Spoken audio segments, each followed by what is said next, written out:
Siemka, ja jestem Adachu i witam was w kolejnym odcinku komentarzy, od których łysieję. Tak się składa, że widzicie ten film 1 października. To jest pierwszy film, który nagrywam po moich urodzinach, więc nie miałem wam jeszcze okazji na łamach filmu złożyć podziękowań za życzenia. Bardzo dużo z was życzyło mi wszystkiego najlepszego i na grupie facebookowej, i na live'ie, i w komentarzach, także stokrotne dzięki. Ja również składam życzenia, być może trochę spóźnione, no bo tak jak mówię, widzicie to na początku października, wszystkim chłopcom z okazji Dnia Chłopca, w zasadzie Dnia Chłopaka. Chociaż czy mężczyznom można składać życzenia na Dzień Chłopaka? Czy Dzień Chłopaka tyczy się też mężczyzn, czy chodzi o chłopaka w sensie partnera dziewczyny? Chyba chodzi po prostu o płeć. Także wszystkim przedstawicielom płci tej mniej pięknej życzę wszystkiego najlepszego i nie wiem, czy też tak macie, ale pogoda, to co jest za oknem, to co widać w ogóle za oknem, to bardzo wpływa na motywację. I ja zawsze lubiłem jesień, głównie ze względu na to, że wrzesień, październik to był ten moment, kiedy zaczynał się nowy rok szkolny, albo się zaczynał rok akademicki, zawsze to oznaczało coś nowego w moim życiu. Obecnie jesień nie niesie nic nowego ze sobą w moim życiu, więc raczej jest to moment, w którym będę musiał więcej motywacji w sobie znaleźć, żeby wstawać wcześniej rano i pracować na takich samych obrotach jak do tej pory. Nie wiem, na wiosnę i lato obecnie pracuje mi się znacznie lepiej, ale podejrzewam, że wy też tak macie, także złapmy się wszyscy, przetrwajmy przez tę chłodną zimę bez Dragon Balla, no bo gdyby chociaż Dragon Ball jakiś nowy wychodził, tak jak to było rok temu, myślę, że łatwiej byłoby nam to wszystkim przeżyć, ale nie o tym dzisiejszy odcinek. Mam nadzieję, że mimo wszystko macie dobry humor. Mam kolejną dawkę pytań przygotowaną. Zaczynamy od użytkownika Dragon Gaming. Przeczytam jedno pytanie, bo tylko jedno mnie obchodzi. To jest smutna rzeczywistość osób, które trafiają do Kokła, a mają 14 pytań. Tylko zazwyczaj jedno jest interesujące, albo takie, które wybieram. Wspomniałeś o Force Spirit Fission i tak mnie naszło. Czy Goku mógłby użyć tej techniki, żeby rozdzielić... Czemu Goku? Dlaczego Goku? Przecież to Vegeta uczył się tej... Nie, Goku nie mógłby użyć tej techniki, bo jej nie umie. Koniec pytania. No dobrze, chodzi o Vegetę. Powiedzmy, że to była literówka. Pomyliła ci się i napisałeś 4 złe litery i nie napisałeś 6 tych, które powinny się znaleźć. Czy Goku mógłby użyć tej Nie Goku, Vegeta, czy mógłby użyć tej techniki, żeby rozdzielić Fused z Zamasu? Z tego co pamiętam, ta technika pozwalała na rozdzielanie ciał fuzji, więc jestem ciekaw. Być może się zastanawiacie, po co ja czytam to pytanie, bo jest to pytanie oczywiście banalne. Skoro Vegeta jest w stanie rozdzielać fuzję, no to scalonego Zamasu też.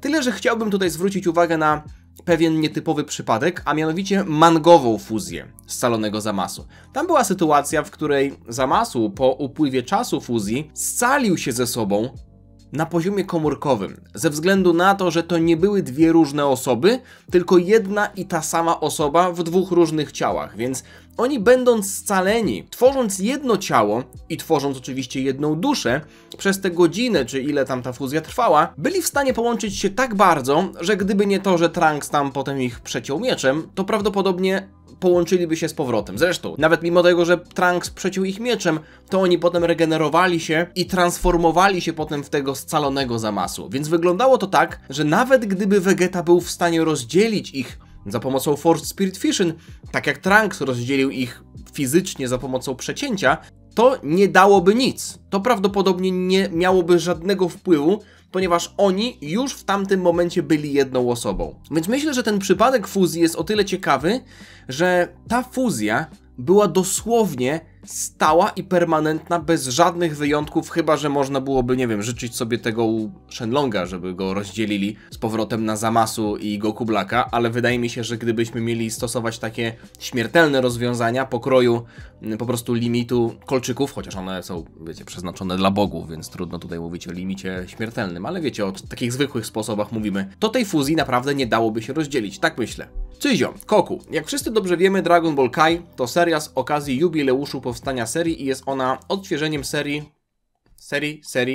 do sagi Majin Buu. Zawiera oryginalną ścieżkę dźwiękową, ale tu właśnie powoli przechodzimy do pytania, gdyż mam wrażenie, że ta nostalgia albo jest delikatnie, albo została delikatnie zaburzona, przynajmniej w moim przypadku.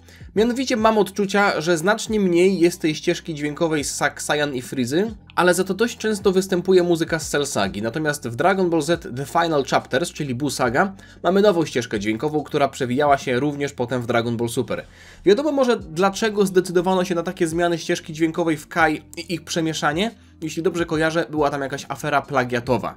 Czy stworzenie nowej ścieżki w Kai Final Chapters mogło być specjalnym zabiegiem pod Super? Z tego co pamiętam, z tego co kojarzę, sprawa wyglądała tak, że oryginalnie do Kai powstała nowa ścieżka dźwiękowa, stworzona przez pana Yamamoto, natomiast potem, w 2011 roku, czyli już pod koniec wychodzenia tej pierwszej części Kai, przed wydaniem 3 lata później Final Chapters, okazało się, że niektóre z tych utworów stworzone przez pana Yamamoto mogą być plagiatami. Z tego co kojarzę, tam były nawiązania albo do filmów Terminator, którejś tam części, albo do Awatara, albo do w ogóle jakichś utworów muzycznych. Były bardzo mocne podobieństwa, więc Toei Animation usunęło całą ścieżkę dźwiękową stworzoną przez pana Yamamoto i zastąpiło tę ścieżkę dźwiękową oryginalnym soundtrackiem z Dragon Balla Z, autorstwa pana Kikuchiego. Rzecz jasna, podobieństwa były duże w tych określonych utworach, więc to nie jest tak, że tutaj mówię o jakimś wielkim przypadku, więc okej, no plagiat tam prawdopodobnie nastąpił. Natomiast to nie było tak, że wszystkie utwory były plagiatami, więc większość tych utworów, które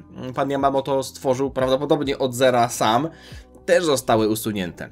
No ale potem, jak 3 lata później, w 2014 roku pojawiło się Dragon Ball Kai Final Chapters, czyli właśnie ta saga Majin Buu, no to tam stwierdzono, że nie będzie ani pana Kikuchiego, ani pana Yamamoto i zaprzęgnięto pana Sumitomo, czyli osobę, która jest też odpowiedzialna za soundtracki w anime Dragon Ball Super. Tak się składa, że mieliśmy bardzo płynne przejście między Dragon Ball Kai a Dragon Ball Super. Dragon Ball Super zostało zapowiedziane w kwietniu 2015 roku, a rozpoczęło swoją emisję w lipcu bodajże? Chyba 5 lipca, nie pamiętam aż tak dokładnie, ale generalnie to było tak, że kończyło się Kai pod koniec czerwca i chwilę później, dosłownie tydzień później zaczynało się Dragon Ball Super. I to było tak pokombinowane, żeby oczywiście nawiązywać do Majin Buu sagi, bo wiemy, że Dragon Ball Super rozpoczyna się od tej wspominki o Majin Buu sadze i potem to się dzieje 3 lata później, bla bla bla. Prawdopodobnie też ze względu na to, że no, to nie była decyzja, która została podjęta w 2015 roku, więc w momencie, w którym Final Chapters było pewnie już tworzone, no to Dragon Ball Super też już było tworzone, albo, no może nie tworzone, albo zapowiedziane, ale jakieś tam decyzje na pewno zapadły, więc stwierdzono, żeby zachować też płynność między przejściem z Dragon Ball Kai The Final Chapters do Dragon Ball Super, byłoby dobrze, gdyby jedna osoba odpowiadała za soundtrack, dlatego pan Sumitomo został zaprzęgnięty do tworzenia muzyki w końcówce Dragon Balla Z w Majin Buu sadze, w sensie właśnie w Dragon Ballu Kai. Moim zdaniem jest to... Powiem wam tak, ja Dragon Ball Kai od deski do deski nie oglądałem. Oczywiście znam niektóre sceny, na przykład poświęcenie Vegety i uważam, że te sceny nie wyglądają źle, w sensie nie wyglądają źle z tą muzyką, nie brzmią źle, raczej można byłoby powiedzieć, ze względu na nową muzykę, ze względu na nowy soundtrack, ale jak ktoś się osłucha tego oryginalnego soundtracku, jest już tak przeżarty, brzydko mówiąc, ale oczywiście chodzi mi tutaj o pozytywne wrażenia, przeżarty, jakby jest ten soundtrack oryginalny z Dragon Balla Z w nim zakorzeniony, to bardzo trudno przestawić się na coś nowego. Mimo tego, że ja lubię soundtracki pana Sumitomo i uważam, że soundtrack w Dragon Ballu Super w dużej mierze jest dobry. Uważam, że są ścieżki dźwiękowe bardzo dobre w Dragon Ballu Super, ale uważam też, że są bardzo słabe.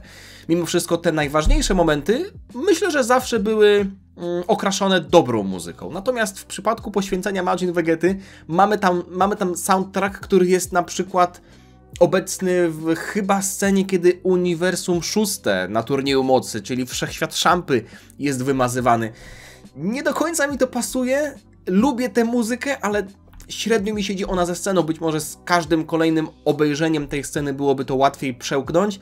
Natomiast tutaj faktycznie był problem z plagiatami, trochę czasu minęło między właśnie pierwszą częścią Kai a drugą i też fakt, że Superka się rozpoczynała chwilę po drugiej części Kai, no stwierdzili tutaj, myślę, że twórcy, że byłoby dobrze zachować tę płynność. Także tak wygląda sytuacja. Możecie mi napisać w komentarzu, osoby, które oczywiście mają na ten temat jakieś zdanie, wspomnienia, doświadczenia w tym Final Chapter z Dragon Ball Kai, czyli ogólnie Majin Buu saga w Dragon Ball Kai. Jak wy oceniacie ten soundtrack? Czy wam to nie przeszkadza, że mamy inną ścieżkę dźwiękową, bardziej kojarzącą się z Dragon Ballem Super w tych starych scenach z Dragon Balla Z? A może wam to nie robi różnicy? A może właśnie robi różnicę? Czekam na waszą opinię. Maciej Balicki. Pytanie do Koku. Czy super smocze kule będą wykorzystane do trwałego nadpisywania zasad świata Dragon Balla? Przykład. Jakiś Bóg, niezadowolony z tego, że śmiertelnicy tak lekce sobie ważą umieranie, zbiera kulę i prosi smoka, by wyłączył globalnie możliwość wskrzeszenia przy pomocy życzenia. Okej, dobra. Clue komentarza myślę, że już przeczytałem. Maciej, i z jednej strony można powiedzieć, że Super Smocze Kule było mówione, że mogło zrobić wszystko, ale z drugiej strony, czy naprawdę wszystko? Nigdy nie widzieliśmy sytuacji, żeby jedne Smocze Kule mogły za pomocą życzenia wpływać na sposób działania innych. Celowo nie używam sformułowania wpływać na inne, no bo pośrednio chociażby wskrzeszenie Piccolo w sadze Namek wskrzesiło Kamiego, więc to też odrodziło ziemskie Smocze Kule. Więc mieliśmy tutaj zależność. Nameczańskie Smocze Kule były w stanie pośrednio wpłynąć na stan ziemskich, ale tutaj jest zupełnie inna sytuacja. Tutaj mówimy o bezpośrednim wpływaniu, tak jak tutaj mówisz, o nadpisywaniu zasad świata Dragon Balla. Super Smocze Kule myślę, że mogłyby zrobić coś, co jeśli nie byłoby dokładnym stworzeniem takiej zasady, o której mówisz, to byłoby czymś, co mogłoby jakkolwiek wpływać na inne Smocze Kule. Dlaczego uważam, że tak mogłoby być? Przypomnijmy sobie życzenie do Toronbo, które wypowiedział Monaito. A w zasadzie nawet nie tyle co Monaito, co Bardock do Monaito i Monaito do Toronbo, do smoka serealiańskiego. Do smoka serealiańskiego, który umówmy się, że w tej hierarchii smoków nie jest na pierwszym miejscu, nie jest wyżej niż Super Shenlong, prawdopodobnie jest też niżej niż Porunga, chociaż zasady działania nameczańskich i serealiańskich smoczych kul tutaj są lepsze, tutaj są gorsze, no bo na przykład nameczańskie Smocze Kule muszą czekać, aż się jakby mają ten czas odnowienia, a serealiańskie nie, plus są tylko dwie, no i są mniejsze, więc też są jakby inne zasady działania. Ale życzenie Bardocka o tym, żeby jego synowie rozkwitli, jeśli się doszukamy tutaj, zresztą to nie trzeba się jakoś szczególnie doszukiwać, bo jest to nam w pewien sposób sygnalizowane, że to życzenie sprawiło, że Goku i Raditz przeżyli, w sensie wybuch planety Vegeta. Potem przeżyli do dorosłości, w sensie rozkwitli w takim z tego słowa znaczeniu, że dożyli bezpiecznie do dorosłości, do stanu powiedzmy pełnoletności, więc wydaje mi się, że tutaj Toronbo, czyli smok, który umówmy się, że nie jest na szczycie tej hierarchii smoków, był w stanie wykonać życzenie, które trwało w czasie. Tylko pierwsza sprawa jest taka, to życzenie nie wpływało na inne smoki. Ono trochę nadpisywało zasady świata Dragon Balla, bo wszystko to, co się działo wokół Goku i Raditza, albo na przykład fakt, że Bardock też musiał przeżyć walkę z Gasem, żeby wrócić na planetę, żeby ostrzec Ginę, żeby wysłać Kakarota na planetę Ziemia, potem na przykład Tao Pai Pai, który strzelał z Dodonpy w Goku i ta smocza kula, która ochroniła go przed śmiercią, też można byłoby powiedzieć, że tutaj coś było na rzeczy. Więc może było tutaj jakieś nadpisanie zasad, a może to jest kwestia tego, że przecież serealiańskie Smocze Kule non-stop są aktywne. One nie mają czasu odnowienia. Więc może to jest kwestia tego, że serealiańskie Smocze Kule przez to, że po wypowiedzeniu życzenia dalej są aktywne, to ta ich moc była w stanie utrzymywać Goku i Raditza przy życiu. Super Smocze Kule wiemy, że nie mają czegoś takiego. One są najsilniejsze, jest mowa, że mogą zrobić wszystko, ale tutaj trzeba czekać rok na odnowienie, więc czy ta magia działałaby przez ten rok, kiedy Super Smocze Kule są nieaktywne? No, myślę, że tutaj głupio zakładać, że pod tym względem te Super Smocze Kule największe byłyby słabsze od tych serealiańskich, ale trudno odpowiedzieć na to pytanie, bo nie mieliśmy przykładu, w którym mamy bezpośrednio życzenie do jednych Smoczych Kul, do smoka, żeby wpłynął na innego smoka, albo na inne życzenia, no bo tutaj musielibyśmy powiedzieć, zabroń innym smokom wskrzeszać. I na przykład taki Shenlong mówi, ale pan Super Shenlong mi zabronił, także nie mogę.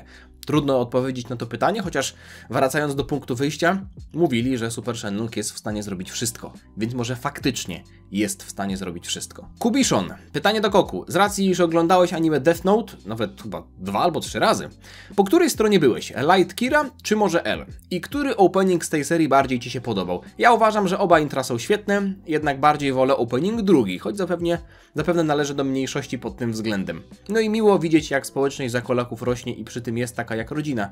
Może kiedyś udałoby się zorganizować jakiś wspólny meeting Zakolaków. To mogłoby być świetne wydarzenie, może w Skierniewicach. Pozdrawiam serdecznie. Do Skierniewic mam daleko. Dzisiaj nie mam ochoty na robienie żartów ze spływu kajakowego. Nie, to nie jest mój spływ. Też się cieszę, że nasza społeczność rośnie. To tak swoją drogą bardzo Wam dziękuję za to, że jesteście aktywni, za całą aktywność i pod moimi filmami i też na grupie facebookowej. Więc przechodząc do pytania. Trochę tutaj się moje podejście różniło, bo jak pierwszy raz oglądałem Death Note'a, no to mieliśmy taką sytuację, że jakby historia jest budowana z perspektywy antagonisty. No bo Light jest w tej historii antagonistą. On jest tym, którego ścigamy. On jest Kiro. Mamy stronę, która zabija i stronę, która jest policją, jakby goni tego przestępcę. Natomiast mamy tutaj też taką sytuację, jaka jest obecna w Breaking Bad. Albo na przykład Hisoka, czyli postać z Huntera, którą też w pewnym sensie obserwujemy i jest antagonistą, ale ja na przykład mu kibicowałem w niektórych sytuacjach. Więc w pierwszym oglądaniu Death Note'a kibicowałem oczywiście Lightowi, bo jako widz trochę dałem się nabrać, że to on jest tym dobrym. No i potem, jak oczywiście się historia zakończyła, to czułem pewien niedosyt. Nie powiedziałbym, że niesmak, ale pewien brak satysfakcji, że historia się zakończyła dla niego tak, jak się zakończyła.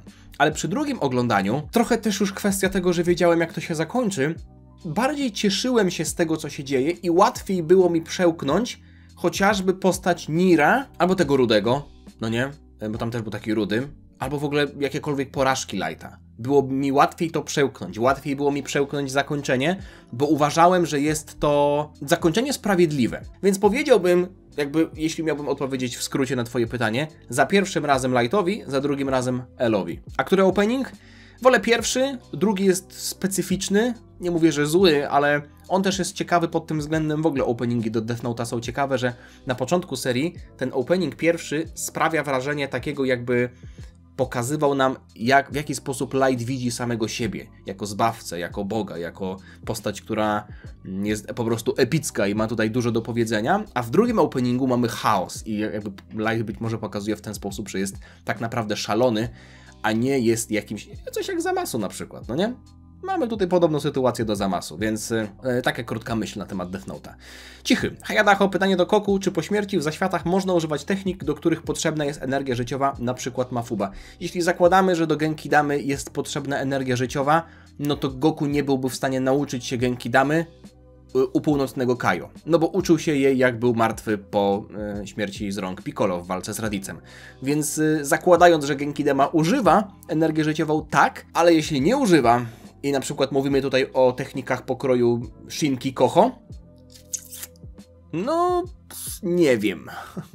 Nie wiem, jak to miałoby działać. Myślę, że nadal byłoby to możliwe, no bo Goku nauczył się na przykład używać SSJ-3, który działał inaczej w zaświatach i w martwym ciele niż w świecie śmiertelników i w zdrowym ciele, więc mamy tutaj niejako dowód, że istnieją techniki, też w tym przypadku transformacje, które w martwym ciele i w zdrowym ciele, w żyjącym ciele, w świecie Dragon Balla, działają inaczej. Więc być może na przykładzie Mafuby czy Shinki Koho też działałoby to inaczej. Na przykład ten Shinhan mógłby używać Shinki Koho i by się nie męczył, no bo nie miałby energii życiowej.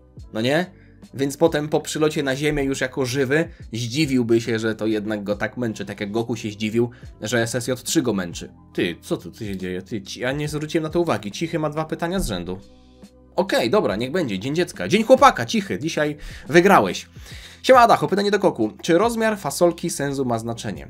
Mówią, że rozmiar nie ma znaczenia. W przypadku Senzu myślę, że może być różnie. Przeczytam do końca. W końcu to roślina, więc naturalne, że lekko różnią się wielkością. Czy mniejsza fasolka leczy tak samo jak większa? Jeśli tak, to czemu postacie w kryzysowych sytuacjach zastanawiając się, kto zje fasolkę, zamiast po prostu podzielić ją na pół? Kiedyś już nagrywałem na ten temat odcinek i nawet wtedy powiedziałem ten żart, że podzielić na pół to oznacza podzielić na 1/2, a to oznacza pomnożyć razy 2. Więc dzielenie na pół nie do końca oznacza dzielenie na pół. Koniec żartów matematycznych. Przechodząc do meritum, widzieliśmy urny z fasolkami Senzu. I tam nie było widać, żeby one były różnej wielkości. Zresztą widzieliśmy Senzu wiele razy w historii Dragon Balla i one zawsze wyglądały tak samo. Dlaczego zakładasz, że roślina naturalne różnią się wielkością? Senzu nie jest naturalną rośliną. Jest krzaczek, który rodzi te fasolki, ale umówmy się, że to nie jest normalny świat, to nie jest normalny krzaczek, to nie jest normalna fasolka, więc w tym przypadku zakładanie, że nie mogłyby być zawsze takiej samej wielkości, no jest chyba po prostu skazane na porażkę, więc myślę, że fasolki Senzu są tej samej wielkości, ale dlaczego nie mogliby podzielić na pół? Już przecież kiedyś dzielili. Goku podzielił fasolkę Senzu podczas kiedy w walce z Nappą Krillin i Gohan byli zranieni. Więc Gohan i Krillin dostali po połowie, tak jak mówię, nagrywałem już jakiś czas temu na ten temat Kokła, więc to pytanie nawet było tytułowe, także odsyłam was do tego, możecie sobie znaleźć ten film. Czy fasolka przepołowiona działa tak samo jak cała?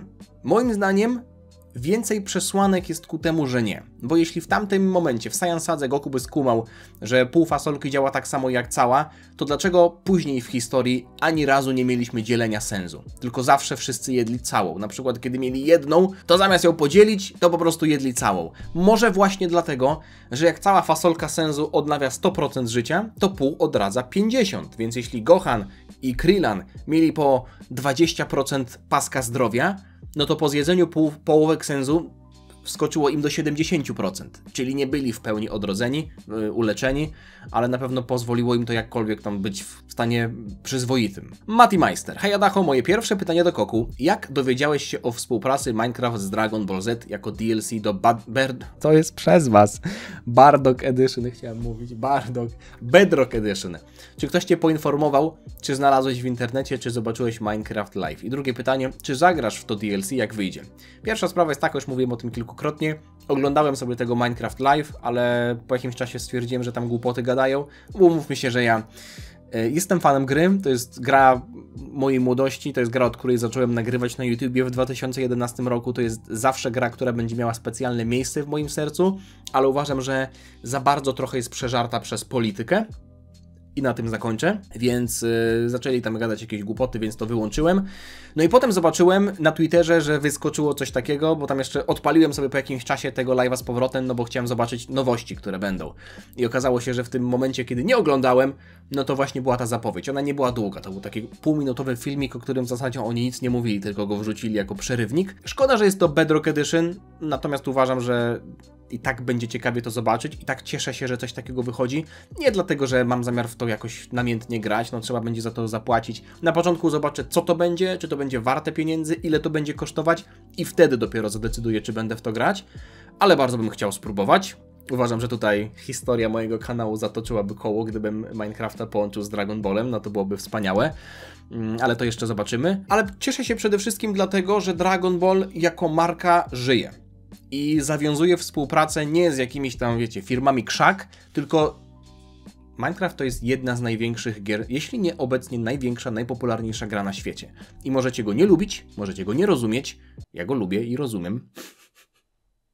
Handlujcie z tym. Ale fakty są takie, że to jest, jeśli nie najpopularniejsza, to jedna z najpopularniejszych gier na świecie. I ta popularność nie wzięła się znikąd. To nie jest tak, że to się stało przypadkiem. Ta gra ma ponad 15 lat. Ja gram w nią od, no wiadomo, że miałem długie przerwy albo dłuższe przerwy, ale jestem graczem Minecrafta od praktycznie 2010 roku, więc 15 lat i gdyby ta gra nie była dobra, gdyby ta gra się nie rozwijała i nie angażowałaby dalej, to ludzie, nie tylko młodsi, ale też w moim wieku, albo nawet starsi, by w nią nie grali. To jest prosta sprawa. Także to, że nie rozumiecie, to, że nie lubicie, oczywiście macie do tego prawo, ale nie zastanawiajcie się, jak to jest, że tyle ludzi w nią gra. Po prostu to jest dobra gra i to tyle. Moim zdaniem to jest dobra gra. Tak, jestem strażnikiem dobrego imienia Minecrafta jako gry, jako pomysłu na grę, ok?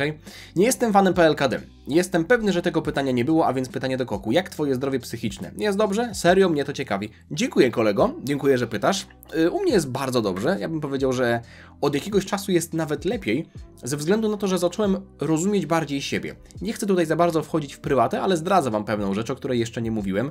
W zasadzie to tylko kilka osób o tym wie. Ostatnio, dość przypadkowo usłyszałem diagnozę, że prawdopodobnie mam OCD, czyli zaburzenia obsesyjno-kompulsyjne, jeśli dobrze pamiętam rozwinięcie tego skrótu. Nie jest to jakoś szczególnie ostre, co sprawiałoby, że nie mogę żyć, ale były i nadal są pewne aspekty życia, które były pewnymi natręctwami i których ja nie rozumiałem i być może one mnie trochę przeszkadzały mi w codziennym życiu i nie tylko mi, Marci też, no bo przecież żyjemy razem, ale potem jak zrozumiałem, w jaki sposób działa moja głowa, to jestem w stanie nawet się z tego śmiać trochę. Więc tak, moje zdrowie psychiczne jest dobre, tak jak powiedziałem, od jakiegoś czasu, zwłaszcza od tego czasu, kiedy się dowiedziałem, że mam to OCD. I uprzedzając wasze komentarze, to nie był jakiś internetowy test, to było u pani psycholog, zrobiłem test i ona to zdiagnozowała, także to nie jest jakoś szczególnie mocne, ale od tamtego czasu jest mi łatwiej znacznie, bo rozumiem po prostu bardziej siebie i to jest Niesamowite uczucie. Hasa Kese. Pytanie do Koku. Hej, zastanawiam się nad dwiema rzeczami. No, w zasadzie nawet nad 3 z tego, co widzę, ale ja wybiorę jedno, bo 2 pozostałe pytania to jest, jak powiedzieć, że się nie czytało Dragon Balla bez mówienia, że się nie czytało Dragon Balla. Czy energia kinetyczna resetuje się podczas błyskawicznej transmisji? Wpadłem na to, kiedy Goku spadał z wysokości i zacząłem się zastanawiać, czy po błyskawicznej transmisji nadal by otrzymał obrażenia. No ale jeśli on spadał z wysokości i się przeteleportował, nie wiem czy w tej scenie, którą opisujesz, no to dostał obrażenia czy nie? No, ja takiej sytuacji sobie nie przypominam. Jeśli byłaby taka sytuacja, to chętnie posłucham tutaj przykładu. Być może to była sytuacja gagowa. Ja bardziej kojarzę sytuację chociażby z Dragon Balla GT. Ktoś powie, że to głupi przykład, a ja uważam, że to wy jesteście głupi, jak tak myślicie, bo ja mogę sobie wymyślić przykład jakikolwiek, zwłaszcza po słowach Toyotaro, że wszystko może być kanonem. Tak jest. Czy nie było takiej sytuacji, jak wszystkich Goku SSJ4 teleportował z wybuchającej ziemi na planetę Plant, którą stworzył Baby, i tam autobus spadał chyba z dziećmi? No to jakby ich przeteleportował na tę arkę, czy na ten statek, czy na tę planetę, no to by się rozbili, no bo faktycznie energia kinetyczna by została. Więc odpowiadając na to pytanie, nie zostaje ona. Jest ona prawdopodobnie neutralizowana. Błyskawiczna transmisja działa w taki sposób, że jak ktoś spada i się przeteleportuje do innego miejsca, to w tamtym miejscu już nie spada. Grzylu, pytanie do Koku. Czy w zasadzie, gdy Raditz dogorywa pokonany przez naszych wojowników, Piccolo zdradza mu sekret o smoczych kulach, które wskrzeszą Goku w najbliższym czasie. Rozmowę przechwytują Nappa i Vegeta. Saiyanie nie szczególnie przejmowali się losem poległego pobratymca, jednak wiadomość o kulach spełniających życzenia skłoniła ich do przylotu na Ziemię. Pytanie zatem brzmi, co by było, gdyby Piccolo się nie wygadał? Jak wielki wpływ miałoby to na resztę historii o smoczych kulach? Pozdrawiam i życzę dużo zdrówka wszystkim czytającym.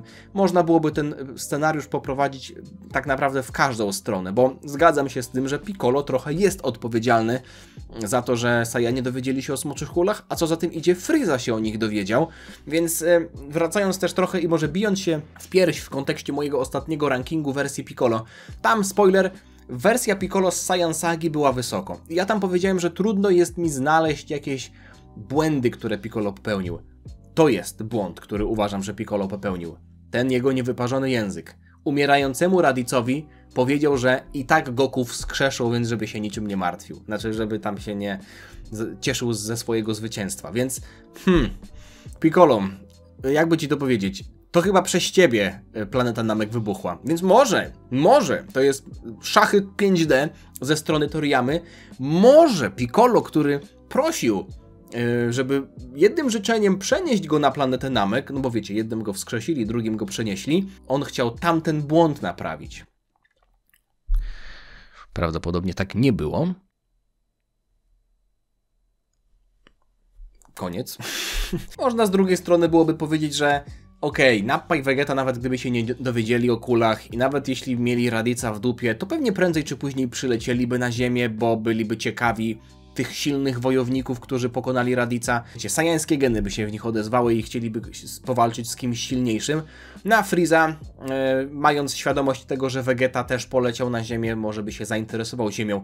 Więc może po prostu ominęliby Namek i polecieliby, w sensie Frieza poleciałby bezpośrednio na Ziemię, zobaczyć co tam się dzieje z Vegetą i tak dalej, więc jeśli interpretujemy to w ten sposób, no to Piccolo w sumie nas wszystkich uratował, bo Frieza nie przyleciał od razu na Ziemię, wtedy byłaby totalna katastrofa. Siwy, pytanie do Koku, czy osoba musi wystrzelić Kiblasta ze swojej części ciała, czy może na przykład utworzyć go 5 metrów przed sobą albo za przeciwnikiem?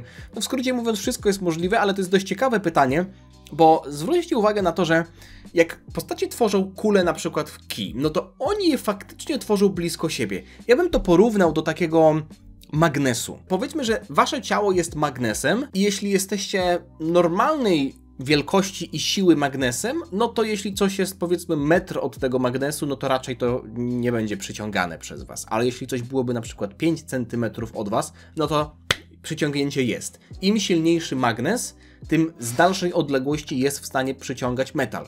Więc może tutaj działa to tak, że im większą ktoś ma kontrolę nad ki, tym dalej od swojego ciała jest w stanie to ki tworzyć. No bo trudno jest utrzymać ki, która nie jest w zasięgu, powiedzmy, waszej kontroli, więc może jest tak, że jak ktoś miałby olbrzymią kontrolę nad ki, to mógłby tworzyć kiblasty, które zaczynałyby się 5 metrów od niego. Widzieliśmy na przykład na Turnieju Mocy w anime, że Goku tworzył miny, które zostawiał w miejscach, w których był.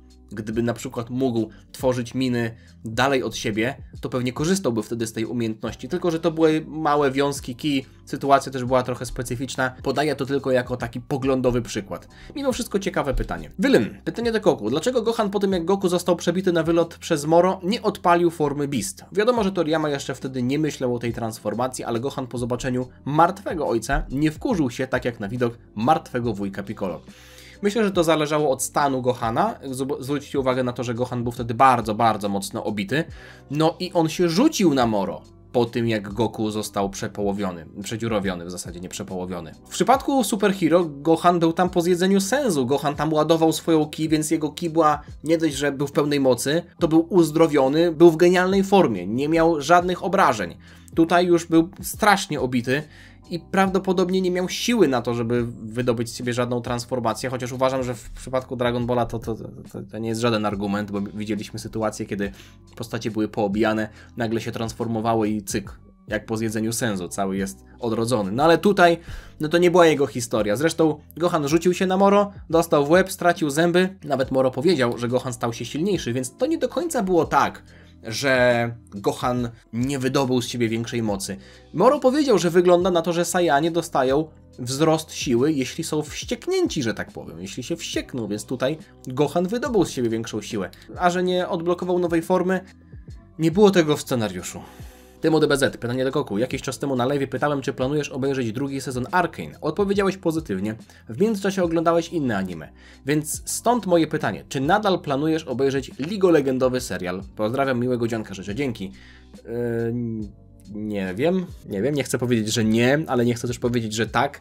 Miałem zamiar obejrzeć, jak to był świeży temat, ale ja wam powiem ogólnie, jak to u mnie obecnie wygląda. Szkoda mi czasu na oglądanie czegokolwiek. Po prostu nie mam ochoty na oglądanie czegokolwiek. Jak mam sobie położyć się gdzieś albo usiąść i oglądać jakiś serial, to znajduję nagle w głowie 10 różnych innych rzeczy, które wolałbym w tym czasie robić. Po prostu nie mam obecnie humoru na oglądanie czegokolwiek, na siedzenie i patrzenie, jak coś tam się dzieje na ekranie. Wolałbym sam coś porobić, więc tak to obecnie wygląda. To nie jest kwestia tego, że mam coś do Arcane, to po prostu nie chce mi się nic oglądać. Wolę po prostu robić coś, co angażuje mnie bardziej niż siedzenie i się gapienie. No wiadomo, że to nie jest tak, że tylko się siedzi i gapi, bo też można przeżywać, analizować, bla bla bla. W skrócie mówiąc, tak to wygląda. Szaler, wiem, że raczej nie lubisz poruszać tematów politycznych na kanale i że One Piece już trochę zapomniana część twojego kanału, ale w sumie mam pytanie, bardziej prośbę o twoją opinię. Nie wiem, czy wiesz, ale Jolly Roger załogi Luffy'ego stał się symbolem rewolucji przeciwko rządom Nepalu, Indonezji i jeszcze innych krajów. To pokazuje, jak duży wpływ ma One Piece na ludzi. I tu pytanie, czy powinno się brać takie symbole, aby reprezentowały jakiś sprzeciw przeciwko takim instytucjom? I czy obwinianie przy tym autora za to, że stworzył taką historię, jest w ogóle zasadne? Spotkałem się już z opiniami, że Oda powinien zamknąć One Piece tylko dlatego, że powoduje, że młode osoby chcą się sprzeciwiać władzy, bo cytuję, postacie z bajki tak zrobiły. Liczę na jakąś odpowiedź i zaangażowanie również innych osób oglądających odcinek i czytających komentarze. Pozdrawiam. PS. One Piece is real.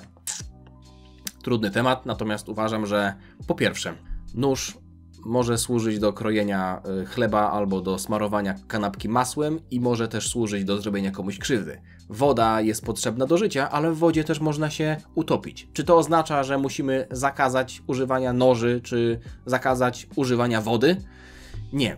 Tu nie chodzi o to, żeby zakazywać albo doszukiwać się, bo wątpię, żeby Oda pisał One Piece z myślą, żeby wzbudzić jakieś rebelianckie myśli w młodych osobach. To jest tylko dopisywanie sobie, szukanie tak naprawdę problemu i przyczyn problemów tam, gdzie ich nie ma. Rządy Nepalu, o tym słyszałem, o Indonezji nie słyszałem, ale one nie upadły albo nie wzbudziły się jakieś rebelianckie nastroje ze względu na to, że Oda tak napisał w One Piece, tylko ze względu na sytuację w tamtym kraju. Więc moim zdaniem remedium na takie sytuacje to nie jest zakazywanie i szukanie problemów tam, gdzie ich nie ma. Bogu ducha winne One Piece jest tutaj oskarżany o to, że tam postacie się, w bajce się, w komiksie się buntują. No ja pierdolę. Tylko może warto byłoby postarać się, żeby młodzi ludzie, albo żeby w ogóle osoby, które interesują się One Piece, były w stanie rozróżnić świat wirtualny od świata rzeczywistego, żeby ze szkół wychodziły osoby, które mają zdrowe relacje, są w stanie funkcjonować w społeczeństwie i im się nie zlewa świat rzeczywisty ze światem, który widzą na przykład na ekranie komputera i się nie zastanawiają, czy postacie z bajki tak zrobiły, bo ja tak muszę zrobić. To nie jest kwestia tego, że bajka jest zła, tylko tego, że ludziom się robi kiełbie w wełbie, a dzieci coraz częściej nie wynoszą ze szkoły i z domu żadnych wartości i nie są w stanie zawiązać normalnych znajomości, normalnych więzów społecznych, nie są w stanie funkcjonować w społeczeństwie w normalny sposób i to jest problem, a nie Oda i One Piece. Vex94.pl. Pytanie. Adachu, według Ciebie kto jest najbardziej rasistowską postacią w Dragon Ball? Frieza ze względu na Saiyan, Future Trunks ze względu na androidy, Zamasu ze względu na śmiertelników, Baby ze względu na Saiyan, czy ktoś zupełnie inny? Pozdrawiam. Future Trunks. Kto wie, ten wie. Piotr Kurzawa. Pytanie do Goku. Zawsze mnie zastanawiają słowa Vegety podczas pierwszego starcia z Goku, a mianowicie, gdy dostał ostro od Goku w Kaiokenie trzykrotnym, Vegeta zadecydował zniszczyć Ziemię. Wysadzę tę planetę razem z tobą! Przecież to bez sensu, bo byłoby i po Vegecie. Jego kapsuła byłaby za blisko, aby przetrwała, a Saiyanie nie mogą oddychać jak Frieza czy Buu w próżni kosmicznej. Myślisz, że on miał jakiś plan B, a zanim Ziemia wyleciałaby w powietrze? Nie. Myślę, że to było idealne odwzorowanie tego, jak Saiyanie i jak Vegeta ze swoim temperamentem zachowują się, kiedy walka za bardzo uderzy im do głowy. Także Vegeta w tamtym momencie nie myślał o sobie, chyba że ja o czymś nie wiem, ale wątpię, bo był wtedy tak zezłoszczony, że stwierdził, że musi wygrać walkę, jakby pokonać przeciwnika za wszelką cenę. No, to też fajnie pokazuje, w jaki sposób działają Saiyanie. Inaczej niż my ludzie. Tyle, jeśli chodzi o dzisiejszy odcinek. Mam nadzieję, że Wam się podobało. Zachęcam Was bardzo do tego, żebyście zostawiali oceny. Jeśli możecie, jeśli macie taką opcję, to też podbicie tego filmu. Wiem, że YouTube to dodał, nie wszyscy to mają. Ja też to rzadko widzę, w ogóle tam raz czy dwa widziałem to na telefonie, ale jeśli macie, to też możecie kliknąć. No i rzecz jasna, czekam na Wasze komentarze. Jeśli jesteście tu pierwszy raz, albo jeszcze nie zostawiliście suba na moim kanale, to do tego też zachęcam. Dzięki jeszcze raz za wszystkie życzenia urodzinowe. Jeszcze raz życzę wszystkim chłopcom wszystkiego dobrego. Zresztą dziewczynom też, no ale nie ma dzisiaj dnia dziewczyny, także, ale dziewczynom też życzę. Na co dzień życzę wszystkim dziewczynom wszystkiego dobrego. Także zdrówka, pozdrawiam Was serdecznie i widzimy się niebawem. Trzymajcie się, na razie, cześć. Ciana!